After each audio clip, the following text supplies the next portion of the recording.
Sibonga uNkulunkulu ngalethuba asinike lona lokuba siqhubeke sibuka izifundo zamaKristu, izifundo ezenzelwe kakhulu laba bathe bakhetha uJesu Kristu njengeNkosi nomsindisi wabo abanezelwe ebandleni babhabhadiswa. Namhlanje ke sibuka ke isifundo sesine la sibuka khona ihloko la sithi ke khuleka kuNkulunkulu. Khuleka kuNkulunkulu njengoba usumKristu, umkhuleko ubaluleke kakhulu kumntwana kaNkulunkulu ngoba ila sikhuluma khona, ila sibeka khona izimo zethu kuNkulunkulu, zonke idingo zethu kuNkulunkulu siya kuye ngomkhuleko. So incwadi ke soyibuka la ezoba isindlalelo sesifundo sethu, incwadi yokuqala abaseThesalonika chapter 5 verse 17. Ekulobeni kaPawula la elobela abazalwane, siyabuka la ukuthi umkhuleko uyakhuthaza abazalwane ukuthi abazalwane bahlale emkhulekweni. Incwadi u-1 Thessalonians 5 verse 17 efundeka kanje, uthi la uPawula, khulekani ningaphezi. So khulekani ningaphezi, okusho ukuthi amaKristu umkhuleko into yemihla ngemihla la umKristu ethola khona ithuba, uyakhuleka kwiNkosi, abike kwiNkosi, alethe zonke idingo umzana nazo. Sisonke siphila emhlabeni, sinezimo ezahlukahlukene njengoba nawe usumKristu unesimo esahlukahlukene obhekane naso empilweni yakho. So konke ke kulethwa kuNkulunkulu ngomkhuleko.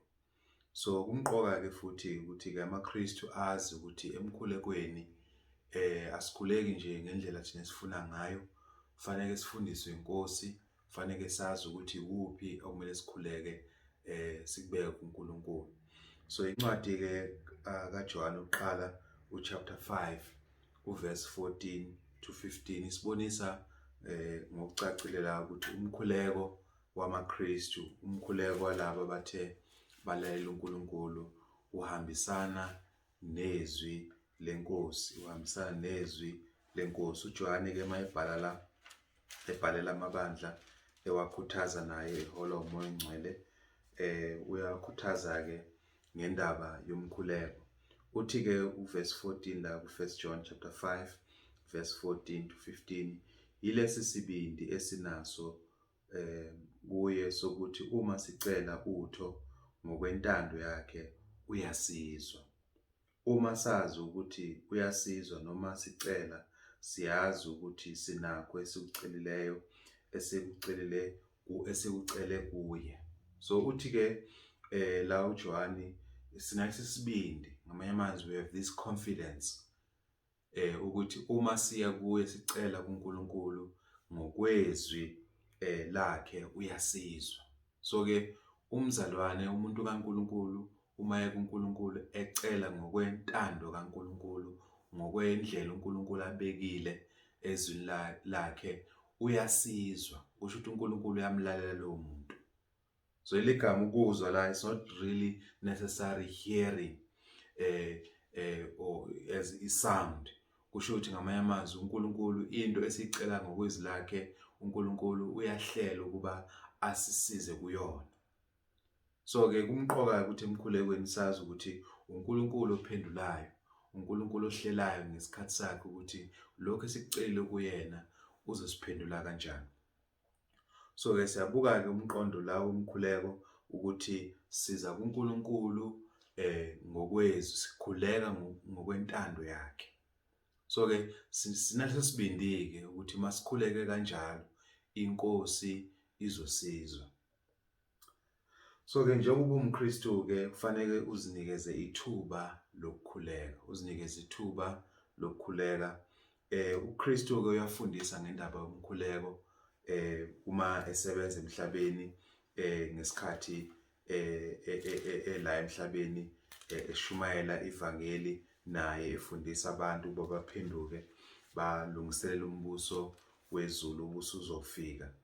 uthi ke lana ke uma efundisa uKristu ngendaba yomkhuleko, ngoba ngalezi ikhathi indlela abantu bebekhuleka ngayo indlela leyo uNkulunkulu ebengathokozi ngayo.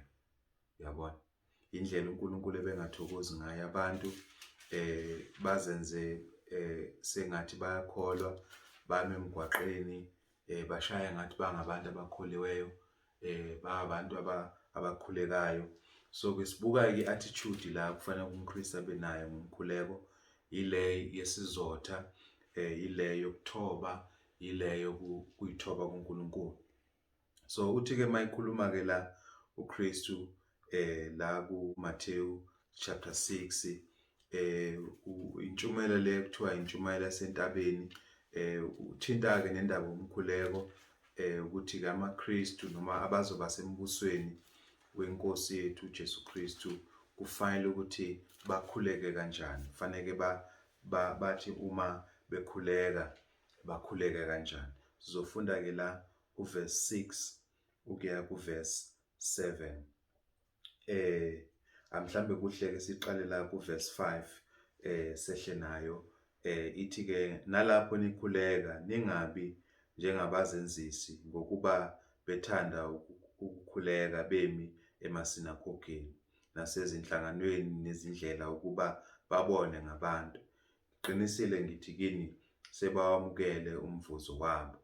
Kepha wena nxa ukhuleka ngena ekamelweni lakho, uthi usuvale umnyango wakho, ukhuleke kuYihlo osekusithekeni, noYihlo obona ekusithekeni uza kuvuza. Kodwa nxa nikhuleka ningathemelezi njengabezizwe, ngokuba bathi bayakuziwa ngokukhuleka kwabo okuningi. Ngakho ke maningafani nabo, ngokuba uYihlo uyakwazi enikuswelayo ningakaceli kuye.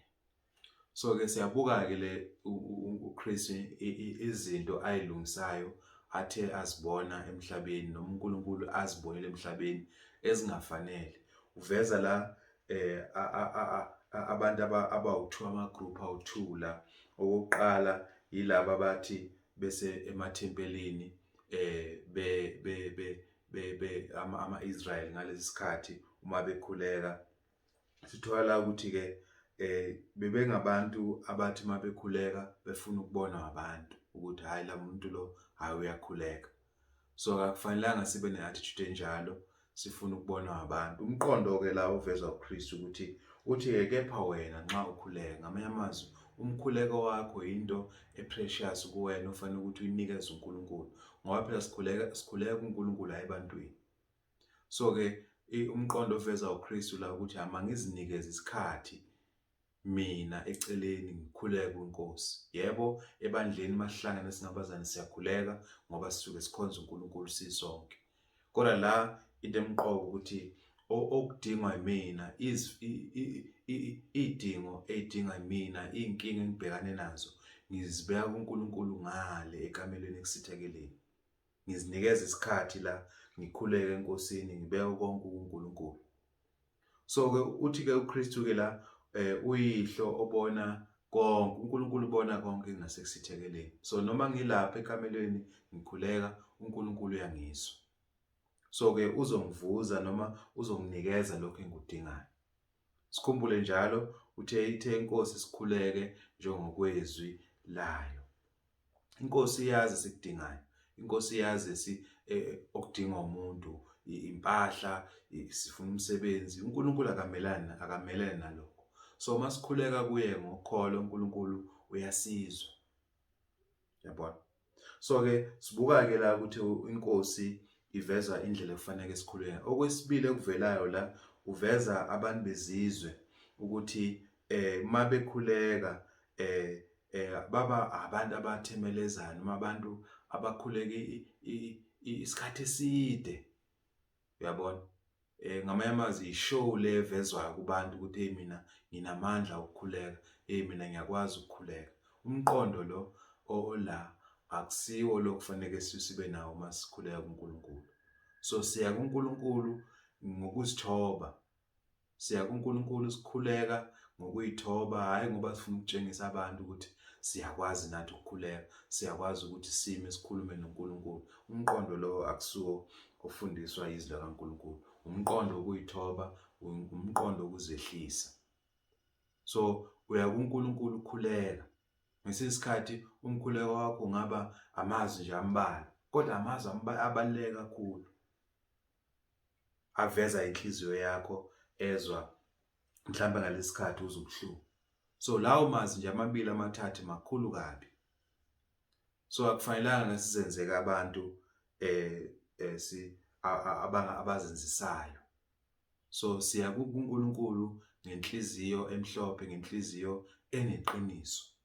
So ke siyabuka ukuthi ke umkhuleko wamaKristu umkhuleko oveza ukuyithoba kuNkulunkulu. Na uma kuNkulunkulu ukhuleka ngokuyithoba. Umbhali ke la uPaul mayibhala abazalwane base-Efesu nabe yabakhuthaza ngomkhuleko. Ake sifunde incwadi yabase-Efesu chapter 4 verse 6. Sizobuka la ukuthi amaKristu njengoba bonke abantu abasemhlabeni sinokukhathazeka. Mhlambe sikhathazeka ngenxa yesimo la siphila khona, siyahlushwa. Mhlambe sikhathazeka ngoba mhlambe asinakho ukudla noma sinezidingo empilweni.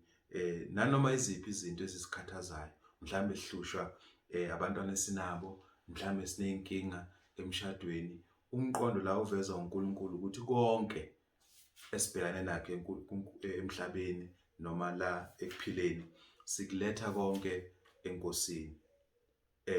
iNkosi njengoba isisindisile, kusho ukuthi vele njengoba iyenze uhlelo lokusindisa, uyasikhathelela, uyasithanda. So umqondo ke kufanele sibe nawo ukuthi sinoNkulunkulu osithandayo, sinoNkulunkulu osinakekelayo. So sibika kuye ke zonke lezi zimo ezihluphayo singamaKristu ukuthi iNkosi isisize kuzona. Sizobuka ke incwadi yabase-Philippi chapter 4, sizofunda la uverse 6. Uthi la uPaul ke, ningakhathazeki ngalutho, kepha kuko konke izicelo zenu mazaziwe ngoNkulunkulu ngokukhuleka nokunxusa kanye nokubonga. So emkhulekweni siya kuNkulunkulu sinxusa. So zonke izimbandezelo esibhekane nazo emhlabeni masizise kubani? kuNkulunkulu, ngoba uNkulunkulu uyasikhathalela umqondo esitholayo la. Uthi ke singabe abantu abakhathazekayo, singabe abantu abahamba besindwa sine stress. So ke konke sikuthula kubani? kuNkulunkulu. uKristu lo mqondo wokuba umuntu okhathazekayo, ungabe umuntu anxious, umuntu ohlale njalo worried. So ke intshumayelo kaKristu yakuthinta nalokho uma ufunda ngalo ku chapter 6 ukuthi ningabe abantu abakhathazekayo. So ke fanele sikunikeze konke, sikunikeze ubani? iNkosi. So umkhuleko ke siletha khona ini? Ukukhathazeka kwethu futhi nani nokubonga. So emkhulekweni asilethi nje kuphela izicelo, siletha nokubonga, udumo. Yazi nje ukuthi namhlanje ngibe ngavuka ekseni, ngaba nokuphila, ngathola ukudla, nginekhaya, nginempahla engigqokile, fanele ngimbonge uNkulunkulu. Ngoba kuko konke lokho enginakho kungenxa yomusa weNkosi Jesu Kristu. So nginazo lezi zinto ngomusa kaNkulunkulu, ngiphiwe iNkosi lezi zinto. So fanele ngimbonge. Yazi ngimbonge uNkulunkulu ngokukhanya esinakho. Ngimbonge uNkulunkulu ngomoya esinakho. Ngimbonge nje ngalokho konke enginakho, ngoba ngiphiwe iyona iNkosi. So siletha ke kwiNkosi nakuyo ini? izibongo, sibonga kuye asenzela khona. Njengoba ngishilo emkhulekweni zonke izinkathazo zethu. Incwadi ebalulekile kumaKristu ekufanele siqaphelisise masihamba endleleni noKristu, ngoba sikhona isitha sethu okubani? okusathane. Lethi la izwi uPetro mayikhuluma la ku 1 Peter 5 verse 8, ukhona afuna ukubagwenya. So ke noma afuna ukubasusa esandleni seNkosi abangabazalwane, so kufanele baphonse konke ukukhathazeka kwabo kwiNkosi, ngoba iNkosi iyasikhathalela. So umKristu ke kufanele mayehamba endleleni azi ukuthi uhlezi neNkosi, uhamba neNkosi. 1 Peter 5 verse 7 to 8 uthi ke lana iphonse izinkathazo zenu zonke phezu kwakhe ngokuba uyanikhathalela. Qondani nilinde isitha senu uSathane uhamba njengebhubesi elibhodlayo sifuna esingamgwinya. So ke sibeka konke eNkosini, siphonsa zonke inkathazo zethu, futhi siyaqaphela, siyaqonda ukuthi uSathane njengoba sesikhethe ukuba amaKristu uyasifuna ukusikhipha ebandleni. Baningi abalahlekelwe ukukholwa kwabo ngoba abazange baqaphela, abazange bamenza uNkulunkulu unumber 1 la abaphonsa khona kuye zonke inkathazo zabo. So uSathane unamaqhinga ahlukahlukene okusenza ukuba siphume endlini yeNkosi. Baningi abashila ibandla ngezathu ezahlukahlukene. Konke lokhu kuyindlela uSathane afuna umuntu ukuthi amkhiphe ngayo endlini yeNkosi. Ungavumiki. So ingakho ukuthi kufanele uhlale emkhulekweni, uhlale kuKristu, uhlale ucela kuyena, ngoba uyena onikhathalelayo, uyena futhi osilethile la ngani ngoKristu Jesu. Uyena osibeke ebandleni. So ke masihambe ngalomqondo ukuthi ke masise endlini yeNkosi siletha konke okusikhathazayo, futhi siyaqonda ukuthi uSathane ufuna ukusikhipha, ufuna ukusigwinya. So umKristu mayangahambi endlini yeNkosi ungaqapheli, kufanele uqaphele, wazi ukufunwa iNkosi. Uma usifunda incwadi kaMarku, uKristu la emayifundisa ngendaba yomkhuleko enabafundi bakhe, kunamazwi ke awabekayo la uKristu mayelana nokukhuleka.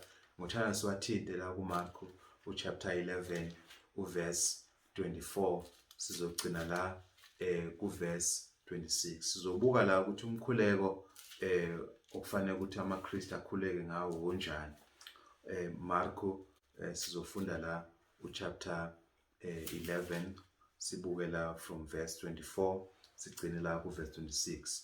Uthi ke lana kuKristu, ngalokho ngithi kini konke enikukhulekelayo nenikucelayo, kholwani ukuthi nikwamukele niza kuba nakho. Futhi nxa nimi nikhuleka, thethelelani uma ninamagqubu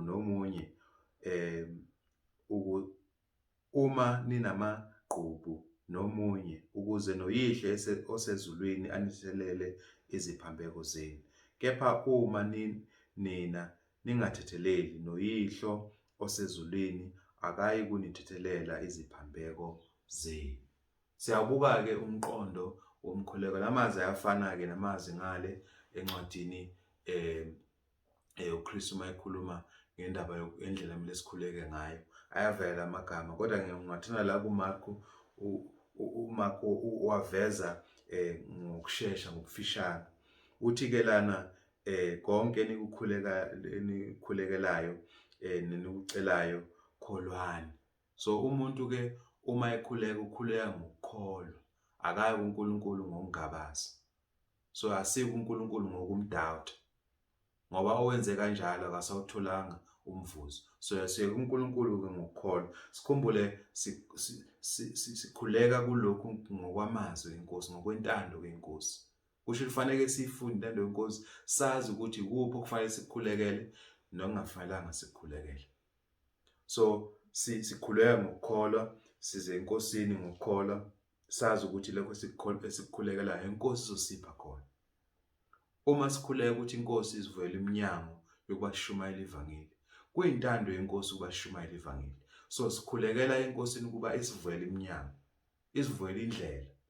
Mase ufika endaweni ukuba isinikeze indlela ukuba sikwazi ukushumayela ngani ngokuthula, noma sifinyele ebantwini ngendlela afisa ngayo iNkosi. Uma sicela lokho iNkosi, ngoba sicela ngokwezwi layo, izosipha. Sikhuluma ngezimo ezinjalo. So umuntu ake akhulekele izinto eziphambene nezilenkosi. For number 1, uNkulunkulu uthi singabe abantu abathanda imali. Angeke ngiye enkosini ngifike ngikhuleke enkosini ukuthi Nkosi ngicela ukuba nemali yonke emhlabeni. Lokho kuphambene nezilenkosi. Umkhuleko onjalo umkhuleko uNkulunkulu angawulindela ukuthi wenziwe umKristu ngoba uphambene nentando yakhe uNkulunkulu. So ke umkhuleko ke wethu sikhuleka kuNkulunkulu singanawo ama-doubt. Sikhuleka ngani? Ngokukholwa ukuthi uNkulunkulu uzosinikeza lokho. Futhi sazi ukuthi masikhuleka sikhuleka nje ngokwentando yakhe. Okunye sikubonayo la ukuthi emkhulekweni wethu kumqoka nalokho kakhulu ukuthi abantu abathe basenza ukubi nabo sibathethelele.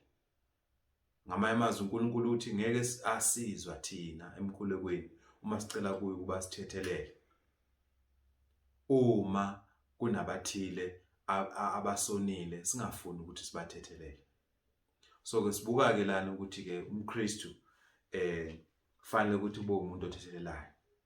Njengalokho uNkulunkulu uma sikhuleka nathi uzosithethelela kwizono zethu. So kuhle ukuthi umKristu akwazi lokho ukuthi kufanele ngithethelele abanye abangunile ukuze noNkulunkulu akwazi ke nami kwezami izono angithethelele. So ke okunye ke kufanele sikukhumbule ukuthi umkhuleko kufanele njalo sihlale njalo silungisa impilo zethu siphuma kusisono. So umKristu njengoba ukhethe komKristu umuntu osolahle isono. So isono akufanelanga kube into ophila ngayo. So ke uma umKristu esehlala esonweni ephila ngesono, uNkulunkulu akamlaleli umuntu ohamba ngesono. Ngifuna sifunde nawo amazwi kaJohn chapter 9 verse 31. So umuntu ke ophila esonweni uNkulunkulu akamuzwa. So izoni uNkulunkulu akawuzi umkhuleko wazo. So kuhle ukuthi nje ubukhethile ukuba umntana wakhe. Phela igama ukuthi umntwana. Yabo uma ngenze nje umzekelo uma ingane yami iphakathi esixukwini sabantu le sengizwa ikhala. Ngomzali ngiyakhona ukulizwa izilwane lengane yami ngisheshe ngenzani ngiyisize. So ke nawe uma umntwana kaNkulunkulu ukhethekile, uNkulunkulu uyakuzwa la ukhona ngoba usumntwana wakhe. Awusuyi nje umuntu wakhe amdalile nje. Usumntwana wakhe. Uzelwe ngezwi lakhe, uthe waba umntwana wakhe ngokuthobela izwi lakhe. So umuntu onjalo uNkulunkulu uyamuzwa. So isoni ke umuntu ophila esonweni uNkulunkulu akamuzwa, umkhuleko wesoni kufanele nje ukuthi umuntu uyayikhulumela. Ingakho uma ufunda incwadi kaIsaiah 59 verse 1 to 2 uNkulunkulu ubonisa lapho ukuthi into evimba abantu ukuthi uNkulunkulu angabasizi, uNkulunkulu angawulayeli umkhuleko wabo, isono noma izona abazenzile. Ake sibuke ke la uJohn chapter 9 verse 31. Uthi ke lana ke siyazi ukuthi uNkulunkulu akazizwa izoni, kodwa uma umuntu emesaba uNkulunkulu ayenze intando yakhe uyamuzwa. Wena usuyenza intando yakho, usuthobelile ivangeli, usuthobelile lokho uNkulunkulu akufunayo. So uthi ke umbhalo ke la uNkulunkulu uyakuzwa ngoba uhamba ngokukholwa. Anti sibone le ndaba ukuthi umuntu kufanele akhuleke ngokukholwa, kufanele umuntu akhuleke njengokwentando kaBaba osezulwini. So umuntu onjalo ke njengoba uJohn eshilo la chapter 1 1 John chapter 5 verse 14 and 15 ubonisile ukuthi umuntu onjalo uNkulunkulu uyamuzwa. Kodwa umuntu ophila esonweni uNkulunkulu akamuzwa. Ngamanye amazwi akakuthatheli amsiza umuntu onjalo uNkulunkulu. So ke siyabuka ke la ukuthi ke emkhulekweni kumqoka ukuthi siphila impilo engcwele.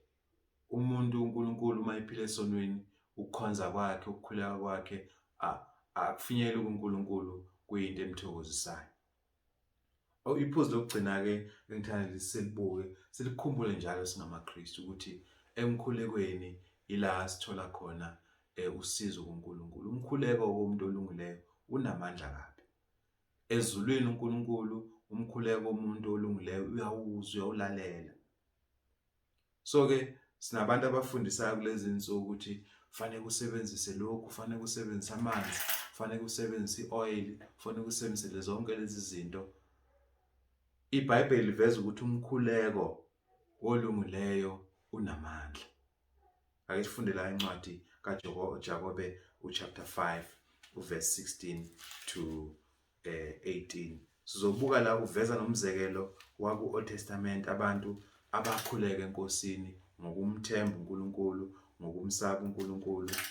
Kwase ukuthi lekho abakucelayo nalokho abakufisayo ngoba bekuyinhloso kaNkulunkulu utholakala belalelwa uNkulunkulu, kutholakala lokho abakhulekelayo kwenzeka.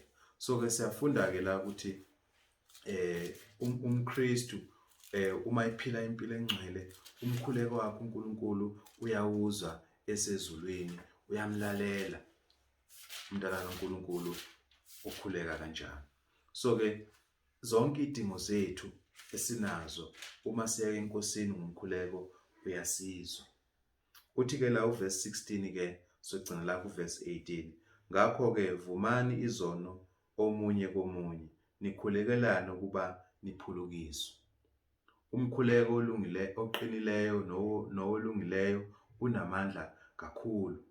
uEliya wayengumuntu efana nathi, wakhuleka ngokukhuleka ukuba lingani alinanga emhlabeni iminyaka 3 nezinyanga eziyisithupha. Wabuye wakhuleka izulu lana imvula nomhlaba wathela izithelo zawo. Siyabuka amandla omkhuleko. So ngokukhuleka nje eNkosini, umkhuleko uyafika kuBaba ezulwini unamandla. So uma ke sikhuleka ke persistently, incwadi esiqale kuyo ithi sikhuleke ngokungaphezi, persistently. Umkhuleko womuntu ke olungileyo unamandla. uNkulunkulu takes action esezulwini. So ke wena ke nawe umntwana kaNkulunkulu hlala emkhulekweni. Akube isikhathi sakhe special la ubeka konke kubani? kuNkulunkulu. So ke uveza la uEliya wayeumuntu ofana njengami nawe, kodwa wakhuleka nokukhuleka kuba lingani. Ngempela wama imvula ayizange ibe khona. Kwaphinda futhi wakhuleka, wabuya futhi kwenzakalani? Imvula yabuya. Uyabona? So siyabuka amandla omkhuleko ukuthi uNkulunkulu ezulwini uyasizwa. Asidingi ke zonke lezi zinto. Asidingi amanzi. Khona abantu mabebhekana nezimo ezithile, abanye bayachela endlini, abanye benzani bafake ini. Lezo zinto lezi akusizo izinto ezibuya kuNkulunkulu, izinto zezangoma. Abantu abayizangoma labo asobathola bafaka ama-oil, abagcoba izinto iminyango bethi bevimbela imimoya emibi.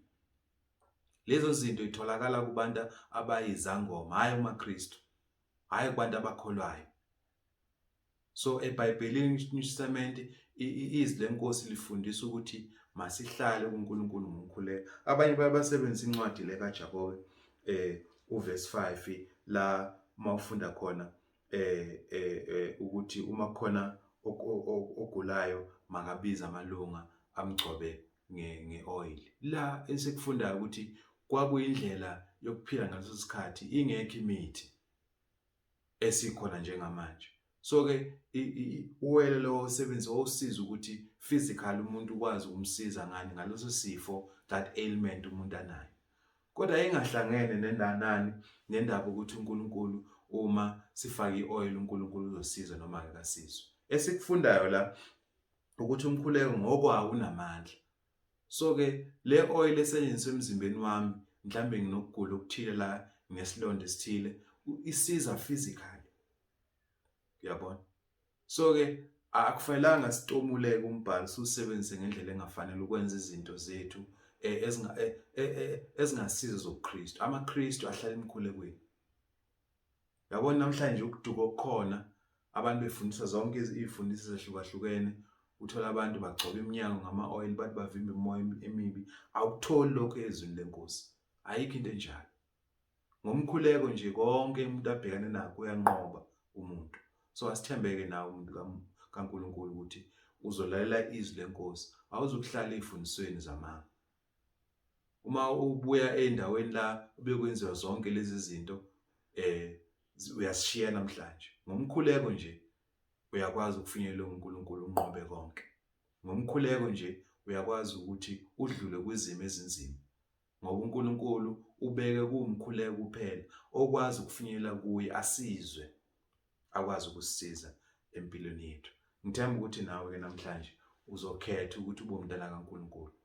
Namhlanje uma ivangeli lifika ubhabhadiswe, ungene emanzini amaningi, ucwiliswe. Uma uphuma emanzini usumntwana kaNkulunkulu, usunethuba ke namandla lokuba ukwazi ukuba ukhulekwe eNkosini. So uma useyisoni, ungakasindiswa, ungakabhabhadiswa, ungakalilalela ivangeli, useyisoni, uNkulunkulu akakuzwa, umkhuleko wakho akawuzwa.